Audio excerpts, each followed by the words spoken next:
Welcome to the Productivity Podcast. Today is all about data, and I'm delighted to be joined by Helen Tanner, who's founder and CEO at DataCubed. Hi, Helen.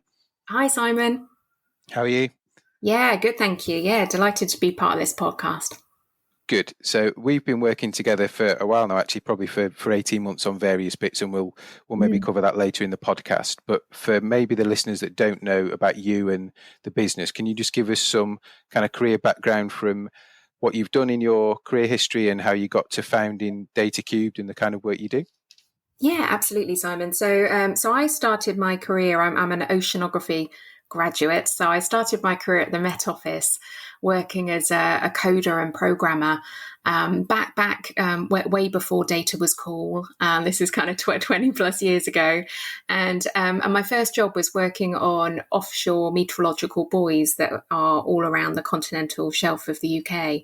So part of my job was going offshore and changing the weather sensors and the wind vanes and those types of things on these floating buoys out in the North Sea and in the Atlantic, and then analysing that data when I was back on land.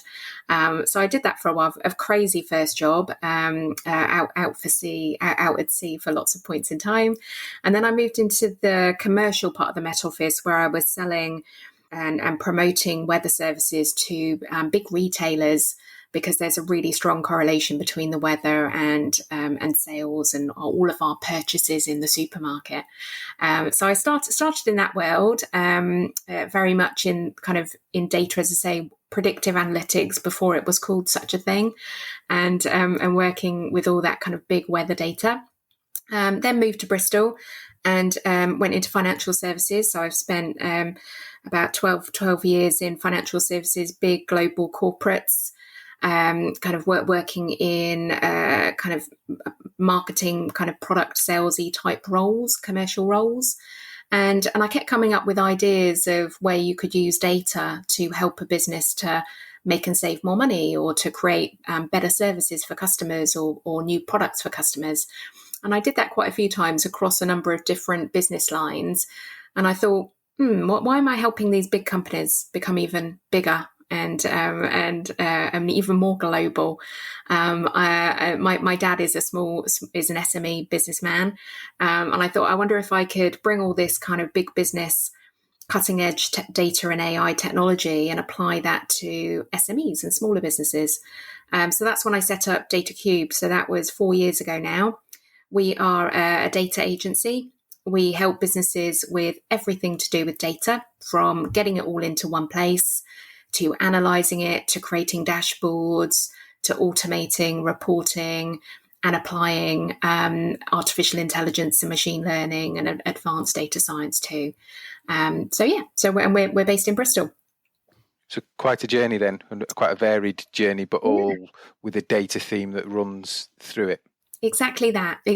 Yeah, I wish I could say it was planned from the start, but it's funny how things work out, isn't it? Yeah. I think everybody we have on the podcast has got a story, and I don't think we've spoken to anybody yet who was really clear at the start about what they wanted to do in their career and ended up just doing it and doing that. Everybody's got a nice story to tell, and sometimes the unknown or the unplanned or those chance conversations are the bit that takes you in a different direction or helps you follow where you want to get to. So interesting journeys. Yeah, absolutely. So data is this consistent theme, and that's kind of where we met in terms of the work we do together with you and the team around kind of helping us get our data into one place, think about the structure of that data and the integrity of that data. And then we're kind of working on these projects now around how we can make more value of that data for our clients in terms of AI, predictive stuff, and all the bits you've touched on. But if we strip it right back to the start, data is, as you said, it's now cool. There's data scientists and geeks and all these kind of people that really, really love getting into the detail. And I think some of that's driven off the fact that data is now, it's the current gold, isn't it? It's more valuable than most things in the world all of a sudden, big chunks of data. The bit that I find interesting and probably I didn't really start to understand until we set up Rethink and got into deeper data is lots of people have data. Not many people have insight, and there's that old saying of kind of data rich, information poor. Yep. in your world, how would you simply explain what the difference is between data and insight?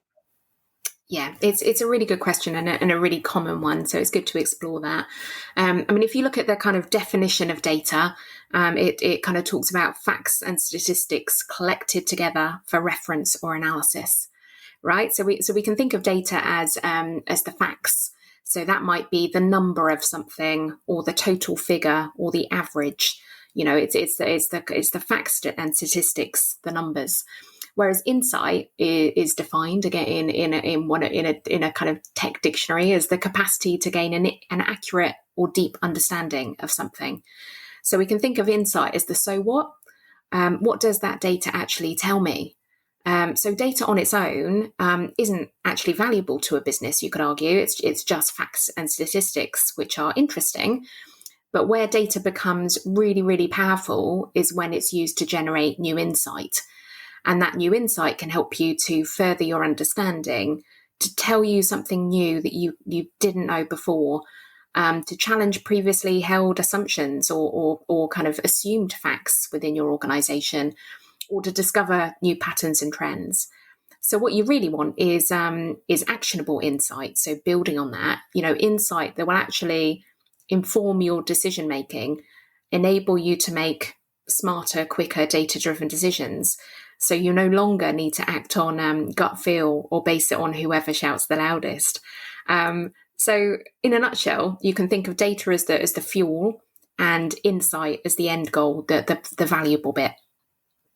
Yeah, we hear lots of people talk around, certainly the work we do in terms of the study work, they want it to be scientific, they want it to be fact-based.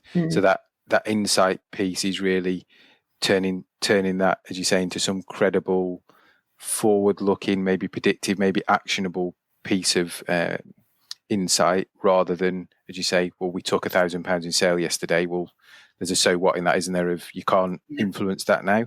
If it was for the last 10 Thursdays, you took £1,000, but actually we saw there was no transactions go through between 10 and 11, and then you married that up, and this is I suppose the point we'll come on to about combining data sets with the weather, with footfall into the store, with maybe colleague rotas. There might be something in there that says, well, the reason you don't take it is because everybody goes on break, which then gives you something actionable to go and change. Is that kind of the kind of stuff you'd class as insight?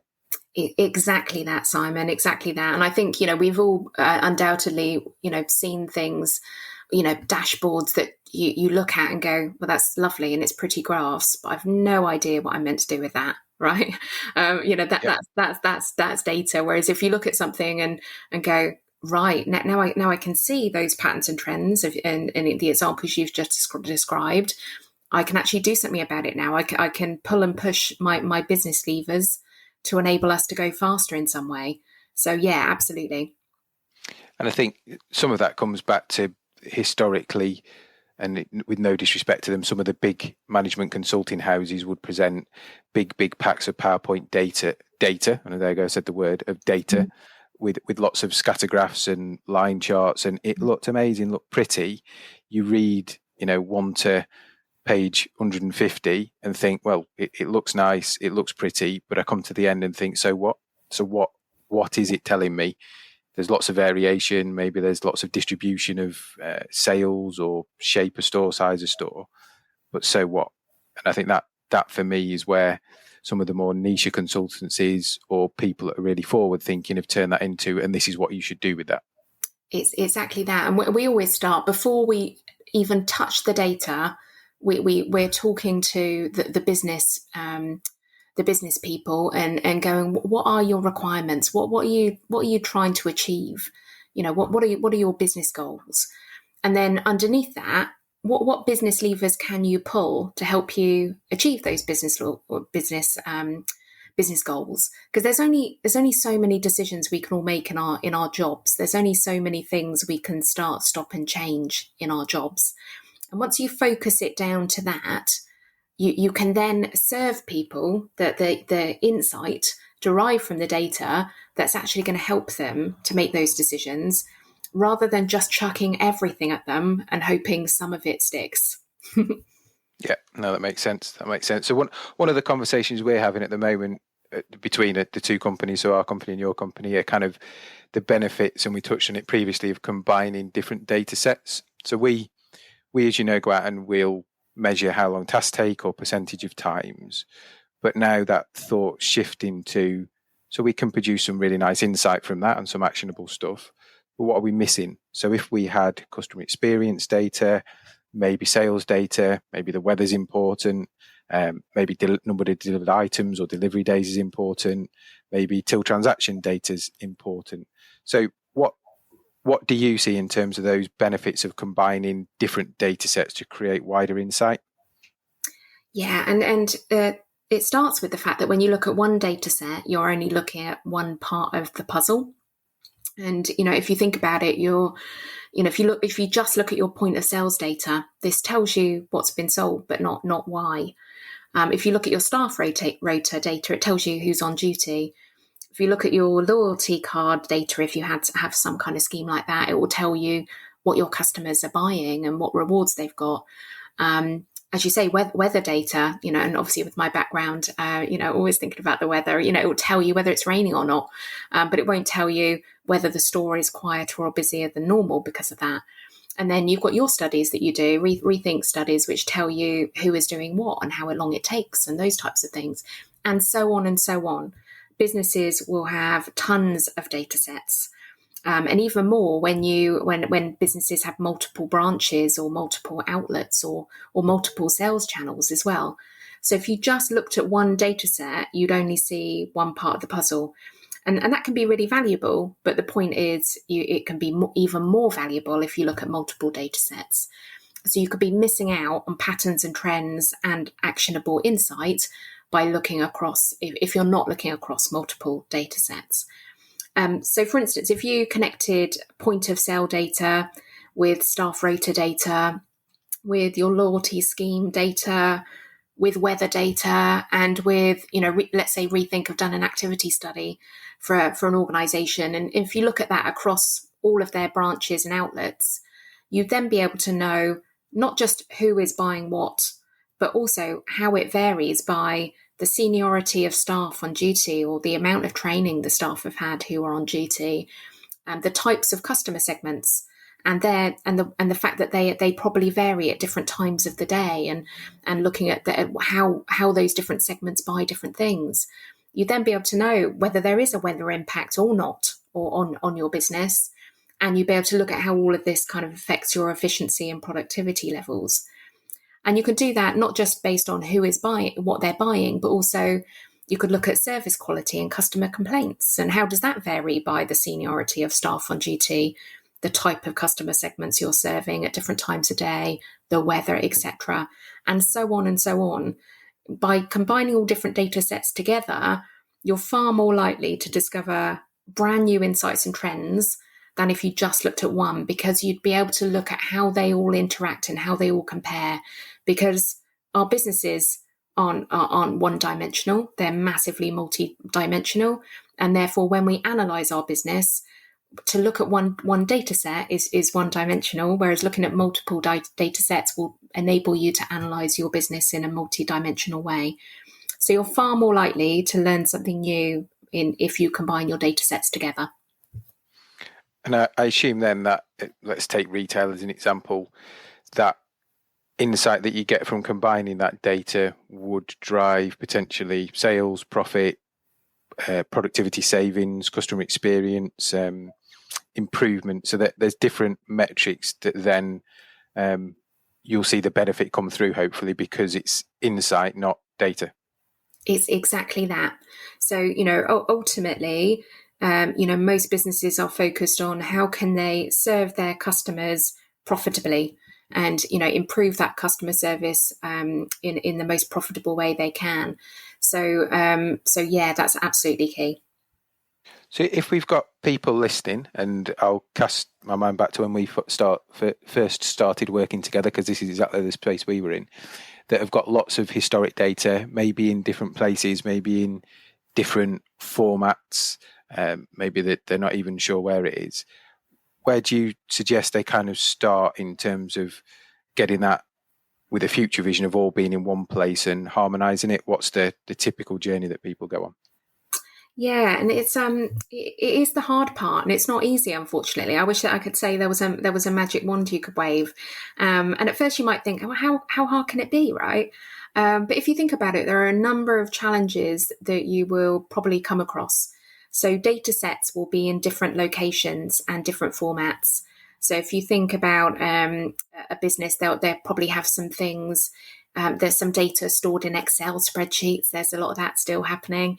In third-party tools you might be using across the business. You might have different databases. So you'll probably have data sets stored all over the place in different formats. So therefore, that data needs to be matched somehow together so that you can analyze it. Now, the simplest way you could do that is based on, say, date and time. It's probably the easiest method. But often, you might have different formats of date and time. So in all of these data sources, so you might need to do some kind of manipulation.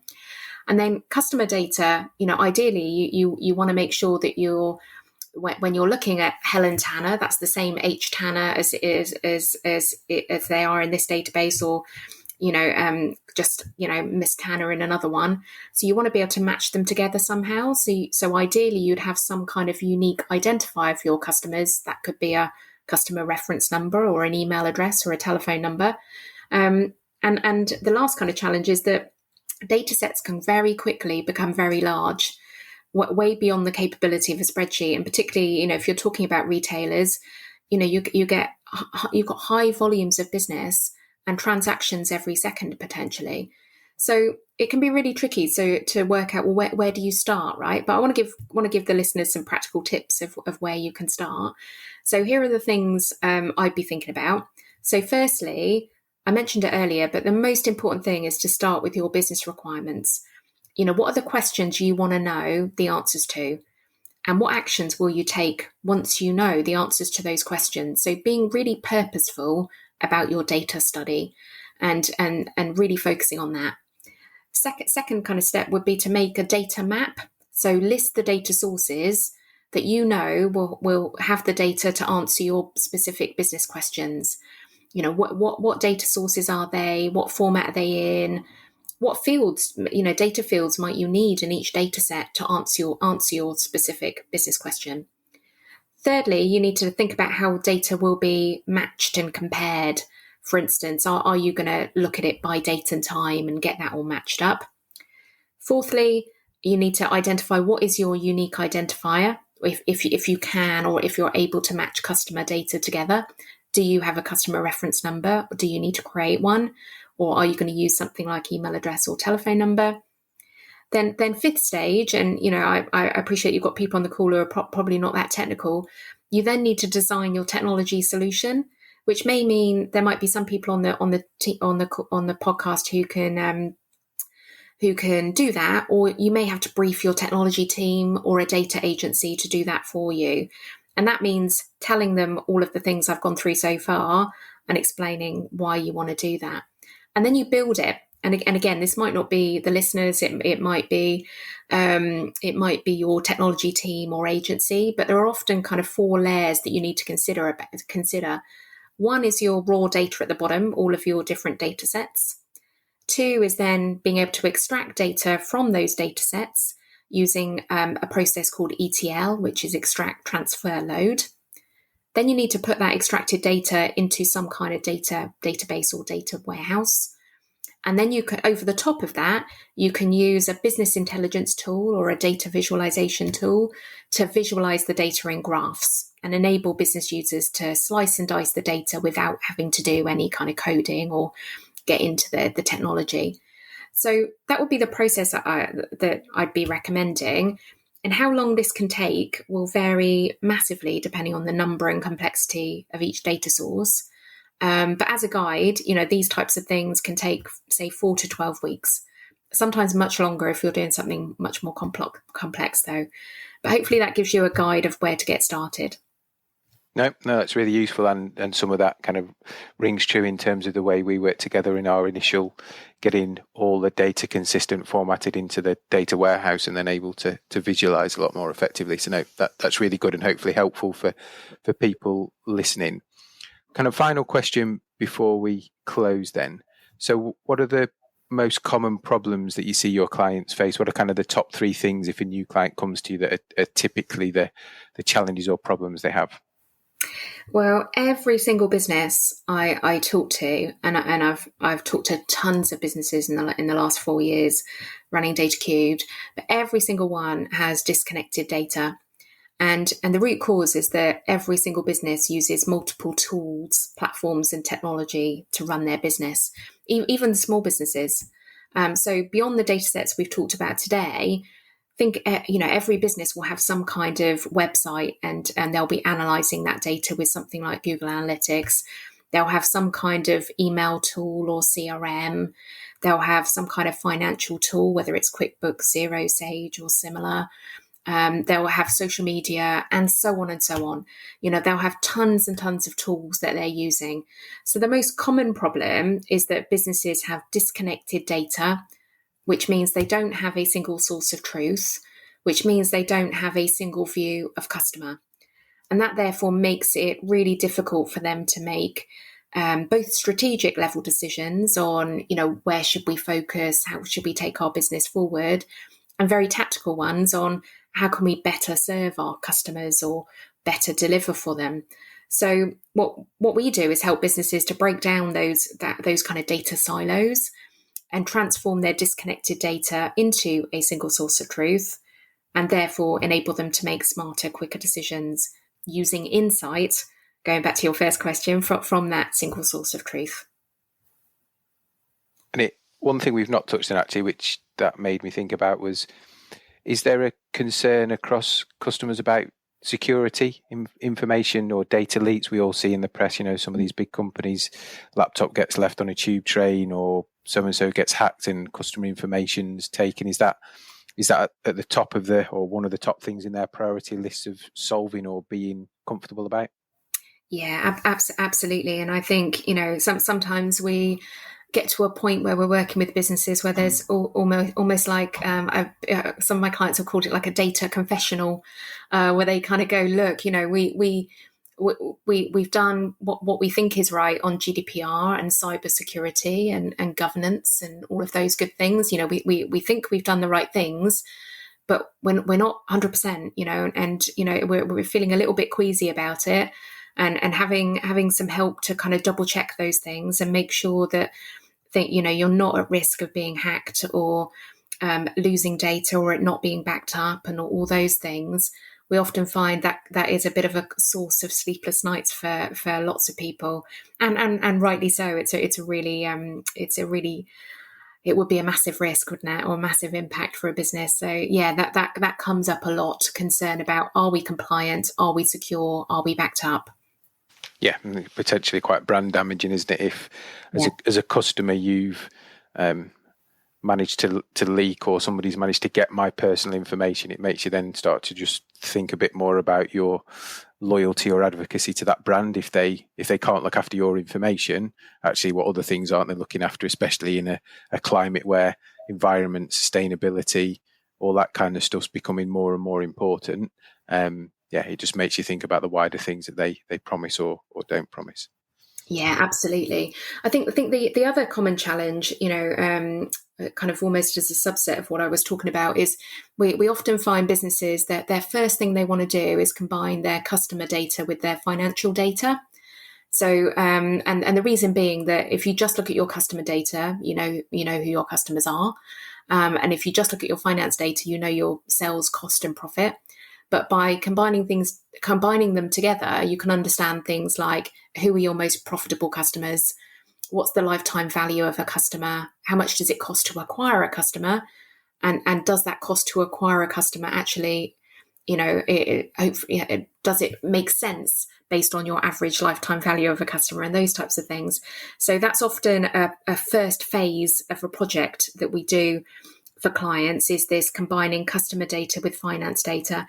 And just doing that, if you just did that in your organization, you'd be able to make far smarter decisions around your products and services and focus on the ones that better serve your most profitable customers, target your marketing and communications and promotions at your most profitable customers, give special offers and discounts to your most profitable customers, and so on.